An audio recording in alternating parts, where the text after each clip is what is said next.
Welcome to परीक्षा institute. It's me पुरुषोत्तम कुमार। दोस्तों, आज मैं आपके लिए लेकर आ गया हूँ सेट नंबर D3 का सेक्शन सी। और ऐसी हमारी वीडियो देखने के लिए हमारे चैनल को सब्सक्राइब करना और बेल आइकन को प्रेस करना मत भूलिए। तो चलिए स्टार्ट करते हैं अपने आज के इस सेशन को। तो आज का हमारा जो सेशन है, choose the correct option to answer the following expression. सही ऑप्शन का चुनाव करना है आपको आंसर करने के लिए। तो चलिए देखते हैं। One resides in a country of which he not a citizens, मतलब एक ऐसे देश में रहता हो कोई व्यक्ति जिसका वह नागरिक ना हो, उस व्यक्ति को हम क्या कहते हैं? चलिए देखते हैं। तो उसको कहते हैं यानी कि अलीम। यानी कि अलीम का मतलब होता है विदेशी व्यक्ति, ठीक है। नेटिव का मतलब होता है देशी, फॉरेनर का मतलब होता है परदेशी, और प्रोडिगल का मतलब होता है खर्चीला। तो यहाँ पर ऑप्शन नंबर जो है आपका 1 वो आपका सही होगा यहाँ पर, ठीक है। फॉरेनर कर सकते हैं लेकिन फॉरेनर इतना सही नहीं है। और आपका करेक्ट जो वर्ड होगा वो होगा ऑप्शन नंबर 1 अली। अगला है अ सॉन्ग संग अ ब्यूरियल, यानी कि समाधि पर गाया जाने वाला गीत।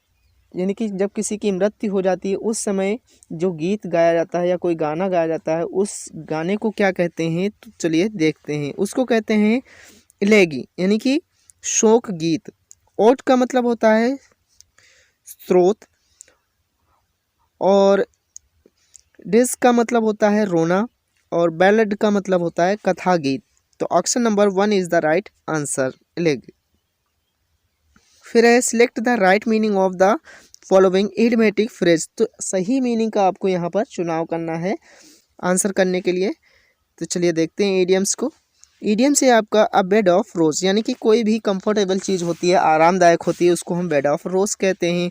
तो इसका मीनिंग हो जाएगा कंफर्टेबल लाइफ, यानी कि आरामदायक जीवन, सुखमय जीवन, ठीक है। तो option number 1 is the right answer.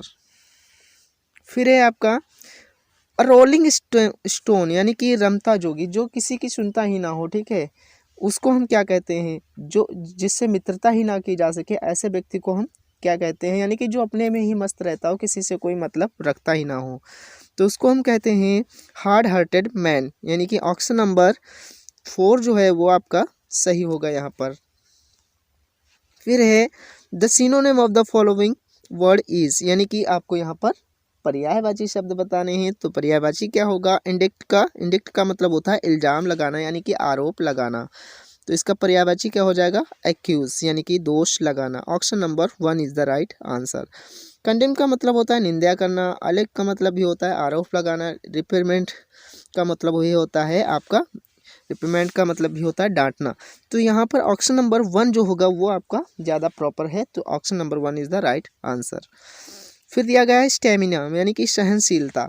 Stamina का मतलब होता है सहनशीलता। तो इसका भी पर्यायवाची आपको बताना है। तो इसका हो जाएगा इंड्योरेंस, यानी कि सहनशीलता।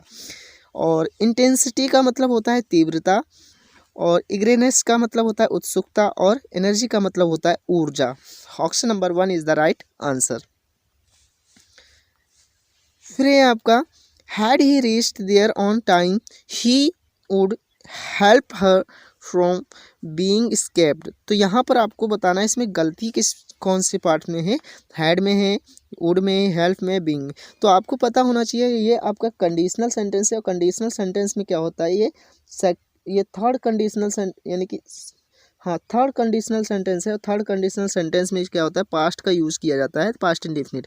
तो यहाँ पर हैड को हटा देना है और इसकी जगह पर इफ़ लगाना है, ठीक है। और पूरा सेंटेंस आपका राइट है। उसके बाद में दिया गया है the antonym of the following word is. Vindicate का मतलब होता है साबित करना, यानी कि सिद्ध करना। किसी चीज़ को सिद्ध हम कर देते हैं, प्रूफ करना जिसको हम कह सकते हैं। तो इसका मतलब क्या हो जाएगा? एंटोनिम्स बताना, यानी कि इसका उल्टा विलोम शब्द। तो इसका हो जाएगा कंडेमन, यानी कि निंदा करना। किसी चीज़ को साबित करना, निंदा करना हो जाता है। एक्जोनरेट का मतलब होता है यानी कि हक बहाल करना, और डिफेंड का मतलब होता है रक्षा करना। एक्सक्यूज का मतलब होता है क्षमा करना, यानी कि option number 2 is the right answer. फिर दिया है एडमोनिश का मतलब होता है धिक्कारना, ठीक है। तो धिक्कारना इसका क्या होगा? चेतावनी देना भी होता है। तो इसका हो जाएगा कॉमनेट यानी कि सराहना करना, प्रशंसा करना। फ्लैटर मतलब होता है चापलूसी। टॉलरेट का मतलब होता है सहन करना। और अप्रूव का मतलब होता है प्रशंसा करना। तो यहाँ पर हो जाएगा आपका option number 1 is the right answer. फिर आपका दिया गया है change any one of the following sentences into indirect speech. Direct narration आपको चेंज करना है, चलिए देखते हैं। I said to him I will not go there tomorrow. तो इसका सिंपल सेंटेंस है, तो सीधी सी बात है, सेड को चेंज करेंगे टोल्ड में और हिम लगाएंगे, उसके बाद में इन्वर्टेड कामा रिमूव करेंगे, डेट लगाएंगे, आई को चेंज करेंगे, आई से फिर से आई हो जाएगा विल का वुड, और नॉट गो देयर और टुमारो को हो जाता है द नेक्स्ट डे। तो ये हो जाएगा complete sentence. I told him that I would not go there the next day. फिर अगला है आपका her father said to me do you know where Prem is. तो यहाँ पर क्या हो जाएगा, इसका ये हो जाएगा हर फादर आस्क्ड मी, क्योंकि ये इंटरोगेटिव सेंटेंसेस है, तो her father asked me. If लगाएंगे क्योंकि हेल्पिंग वर्ब से सेंटेंस आपका स्टार्ट है। आई नो वेयर, क्योंकि पास्ट में इसको करना है। I know where Prem was. फिर है combine any one of the following sentence as directed. तो कंबाइन करना है सेंटेंस को। The worker finished the work then they left for home. Simple sentence इसको बनाना है, तो सिंपल कैसे बनाएंगे, ये हो जाएगा having finished their work the workers left for home. It was a fine day we decided to go out for a picnic. Complex sentence बनाना है, कॉम्प्लेक्स देखते हैं कैसे बनता है। It being a fine day we decide to go out for a picnic. ठीक है, इस तरह से आपका बन जाएगा कॉम्प्लेक्स। फिर है transform any one of the following sentence as directed. तो ट्रांसफॉर्म करना है, पैसिव वॉइस बनाना है। His behaviour vexes me sometimes. तो इसका क्या हो जाएगा, I am sometimes vexed at his behaviour. उसके बाद में दिया गया है आपका समन द फायर ब्रिगेड। तो यहाँ पर हो जाएगा, इसका निगेटिव बनाना है। निगेटिव कैसे होता है, निगेटिव चलिए देखते हैं। डू नॉट, इसमें केवल पहले आपको ऐड करना है समन द फायर ब्रिगेड। उसके बाद में है correct any one of the following sentences. Correct करना है।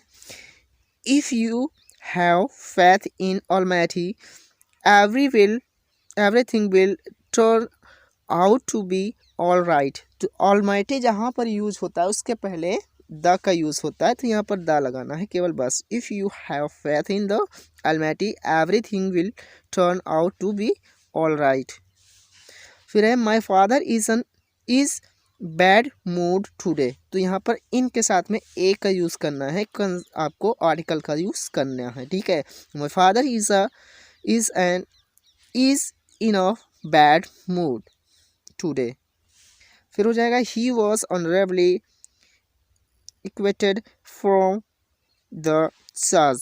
तो यहाँ पर हो जाएगा आपका ही वॉज ऑनरेबली एक्वेटेड के साथ में फ्रॉम नहीं ऑफ का यूज़ होता है, तो ऑफ द चार्ज। फिर है because of the emergency help that the patient received he would have dead. तो इसका क्या हो जाएगा, but for the emergency help that the patient receive he would have dead. ठीक है, इस तरह से आपका सेंटेंस कंप्लीट हो जाएगा। बिकॉज को हटा देना है, यहाँ पर बिकॉज का यूज़ नहीं करना है। Use any one of the following pair of word in your own sentence to make the difference in their meaning clear. तो मीनिंग क्लियर कर दे रहा हूँ आपके लिए। मीनिंग क्लियर, प्रिंसिपल PRINCIPAL का मतलब होता है प्रधानाध्यापक या प्रधानाचार्य या प्राचार्य भी आप कह सकते हैं। फिर है प्रिंसिपल PRINCIPLE, इसका मतलब होता है सिद्धांत, जिसको हम इंग्लिश में कह सकते हैं थियोरी। ठीक है, थ्योरी जिसको बोलते हैं। प्रेसिडेंट का मतलब होता है अध्यक्ष, और इसको राष्ट्रपति भी कहा जा सकता है, PRESIDENT प्रेसिडेंट। और प्रेसिडेंट यानी कि PRECEDENT का मतलब होता है मिसाल। ठीक है, किसी का पूर्व उदाहरण देना, तो उसको हम कहते हैं मिसाल। ठीक है, translate the following into English. तो इंग्लिश ट्रांसलेट करना है। इंग्लिश में आपको हिंदी दी गई है, चलिए देखते हैं। हमारा देश महान है, शताब्दियों तक हमारा गौरवपूर्ण इतिहास रहा है।